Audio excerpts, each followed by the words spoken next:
Hacia finales del siglo XVI, Europa había ingresado en una fase de desarrollo. Sus comerciantes, dirigentes políticos, artesanos y agricultores la habían convertido en una potencia económica y militar, dedicada a la conquista de nuevos territorios. Es la época de los grandes descubrimientos, es la época en que Europa se está ensanchando, es la época en que ha llegado a un gran desarrollo, que Europa necesita salir de un encerramiento en su propio continente y empieza a viajar al África, al Asia y se descubre América. Y viaja a América es muy difícil ocurrir sobre un no descubrimiento del continente americano, porque el mismo momento histórico lo produjo. Fue así como un 12 de octubre de 1492, Cristóbal Colón surcó el archipiélago de las Bahamas y llegó a la isla Guanahani, a la que denominó San Salvador. Este hecho significativo daría inicio al descubrimiento y posterior conquista del actual continente americano. El descubrimiento del continente llevó no solamente a una revolución geográfica, sino también cultural. Aparecen los europeos y se apoderan parte del continente americano, con lo cual se inicia la parte colonial. Para El Salvador inicia el periodo colonial en el año 1522, cuando se descubren las costas salvadoreñas, y luego se sitúa en el año 1524 con la primera llegada de Pedro de Alvarado, y fue en ese año que inició el periodo de la presencia española. El territorio de El Salvador, a la llegada de los españoles, se encontraba poblado por diversos grupos étnicos, como los lencas, cacaoperas, alúas, chortis, pocomanes y una gran mayoría de náhuatl pipiles. El descubrimiento de las costas salvadoreñas ocurrió a mediados del año 1522, cuando la expedición náutica de Andrés Niño, salida de Panamá, tocó tierra de la isla de Meanguera, en el actual Golfo de Fonseca. Luego de ese acontecimiento, en junio de 1524, irrumpió la primera incursión armada de conquista al mando de Pedro de Alvarado, enviado por Hernán Cortés desde México Tenochtitlán, que llega al Cuscatlán, cabecera del náhuatl pipil, procedente de Izinche, Guatemala. No todas las poblaciones indígenas se opusieron a la presencia española.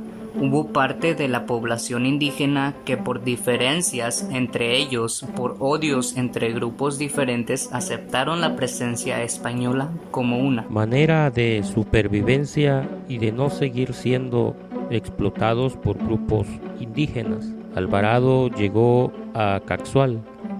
Ahí, cientos de combatientes nahuapipiles se habían concentrado para enfrentarse al contingente de españoles y sus aliados. Ahí mismo, Pedro de Alvarado fue alcanzado por una flecha que le fracturó el fémur y le dejó una herida que se mantuvo infectada durante 8 meses. Sin duda, a causa de las pequeñas astillas de obsidiana de la punta de la flecha cuando estalló contra el hueso.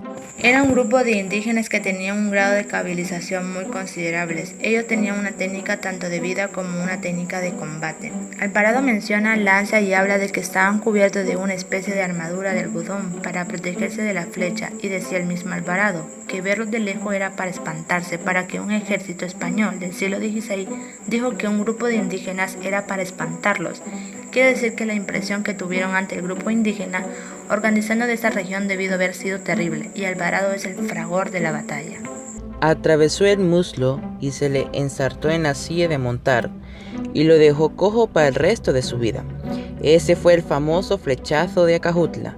De las miles de flechas que deben de haber volado por el cielo, una le fue a caer a Alvarado en el muslo y estuvo muy enfermo, con fiebres, y se salvó, por supuesto, pero la pierna no le quedó igual.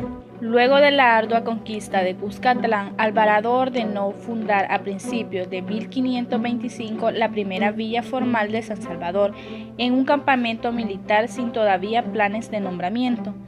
El primer asentamiento español en el territorio fue el primer San Salvador de 1525. Fue fundado y fue un campamento efímero porque a un año y medio después fue abandonado por un levantamiento indígena en 1526. No se sabe exactamente dónde fue localizado. Las investigaciones en una ciudad vieja han proporcionado información que sugiere que en esa ciudad fue el primer asentamiento en 1525 y el de 1528. Hubo un lugar llamado el Valle de la Bermuda. Era un lugar cálido, un valle pedregoso, pero en ese momento fue el lugar idóneo para establecer el primer San Salvador. Al inicio de la conquista, los primeros 10 a 20 años, había mucho conflicto entre los nativos y los invasores españoles. Escogieron el Valle de la Bermuda por sus características naturales de la tierra. Era relativamente plano, hay un río, el río El Molino, estaba adyacente, tiene también un nacimiento de agua que está dentro del trazo de la ciudad y era conveniente en caso de un sitio indígena o de otros enemigos habrían tenido agua dentro de la ciudad. Está el cerro de Comatepetz, que también sirvió como característica defensiva, y al lado sur y al lado oeste una topografía muy hermosa que proporcionó una característica defensiva. Más tarde vinieron los edificios más importantes que fueron el Cabildo. Era el lugar donde se establecían las leyes de la ciudad. La iglesia también contaba con otras estructuras como son una garita en la cual controlaban el ingreso a la ciudad. Cabe mencionar que en el sitio había un punto de vigilancia y una muralla defensiva. Esto nos confirma las circunstancias de conflicto que existía en esta época. En la ciudad vieja existió un taller de herrería, los cuales se usaban para la construcción de esta misma época. San Salvador fue trasladado en 1545 de Ciudad Vieja al sitio actual de la ciudad. Dicha ciudad tenía características geográficas que no le permitieron crecer y expandirse. Fue entonces necesario pedir permiso a la corona y trasladarla al lugar donde actualmente está San Salvador. San Miguel de la Frontera se fundó en el año 1530 cerca de Sulután por Luis de Moscoso y extinguió en 1534 y fue vuelto a establecer por Cristóbal de la Cueva en 1535 para ser después trasladado al presente lugar en 1586. La Trinidad de Sonsonate fueron organizadas en 1553 en los Izalcos. San Vicente de Asturias se eligió en 1635 y poco a poco el estilo de vida cambió la propiedad privada de la tierra. Surgió mediante las mercedes de tierras baldías que se consideraban que el suelo pertenecía a la corona. Durante toda la época colonial coexistió la propiedad privada con la colectiva. Estas fueron comunidades indígenas. Es un cambio total que se vivió porque fue a traer las instrucciones europeas, a traer el cristianismo a través de la religión católica, traerlo a países, a lugares donde habían prevalecido las religiones precolombinas, y el cambio fue total. Las poblaciones tuvieron que aprender a convivir con el nuevo sistema, a aceptar un vasallaje hacia reyes europeos y cambiar toda su manera de vivir, todo su mundo cultural, todo su entorno. 4 órdenes religiosas se instalaron en el territorio salvadoreño con sus conventos: la de Santo Domingo, la de San Francisco, Nuestra Señora de la Merced y San Juan de Dios. Sin lugar a dudas, la religión estaba presente en los siglos de la monarquía y la escultura religiosa llegó a predominar en el estilo barroco. Fue una imposición de religión, el cristianismo. En la época colonial, todo giraba en torno a la observancia de la liturgia. La vida colonial, la base es la iglesia, y luego los indígenas fueron concentrados en pueblos trazados a la española, lo cual conlleva al sistema urbanista la construcción de las plazas que salen en ángulos rectos y al sistema en todas las estructuras españolas, que es la plaza, la iglesia, autoridades civiles y mercados. En las provincias salvadoreñas surgió una sociedad híbrida y mestiza, y en la etnia hubo otro elemento racial perteneciente al negro africano, que llegó como un esclavo y dejó su huella en la sangre mulata. Las comunidades indígenas se organizaron en sus propios suelos, sometidas a tributación con tierras comunales. Cuando hubo tierras ejidales o municipales, fueron trabajadas con cultivos tradicionales y con otros traídos de Europa, como los cítricos, caña de azúcar y otros. Además, se criaba ganado vacuno, cerdos, cabras y aves de corral importados de España. El primer producto de la exportación fue el cacao. La zona más importante de este cultivo fue Izalco en Sonsonate.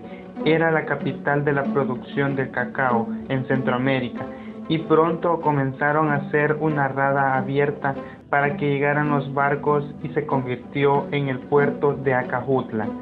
El cacao se usaba como moneda, se podían comprar cosas en el mercado y también se usaba conjuntamente con el peso español, sobre todo para hacer cambio en el mercado.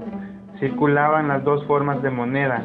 El cacao era el producto de más tributo que había en zonas de agricultura en Mesoamérica. Como en El Salvador no había oro ni plata, no había ningún metal precioso. Entonces el cacao y otros productos de la tierra llegaron a ser más importantes como tributo. Luego tomaron su importancia el jijiquite, que producía la tinta añil. El espléndido color azul cautivó a los importadores de España, Francia e Inglaterra. Se exportaban maquetas secadas al sol, almacenadas en sacos de cuero vacuno llamados zurrones. Los pipiles pagaban mucho tributo a los españoles en textiles y en lonas de algodón. De la zona de Sonsonate también se obtuvo la resina medicinal del bálsamo, el cual se exportaba principalmente a Perú.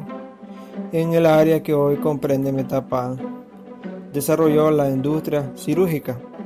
Con la gran concentración de ingenieros de hierro, también tenía ingenieros hidráulicos.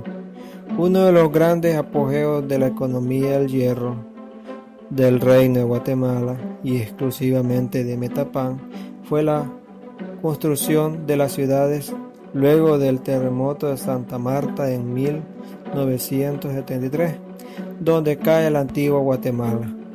La conquista del territorio significó el fin de una época de poblamiento indígena que había durado varios milenios. Después de miles de años de aislamiento, el territorio fue incorporado por la fuerza al Imperio Español y convertido en los años que siguieron a la conquista.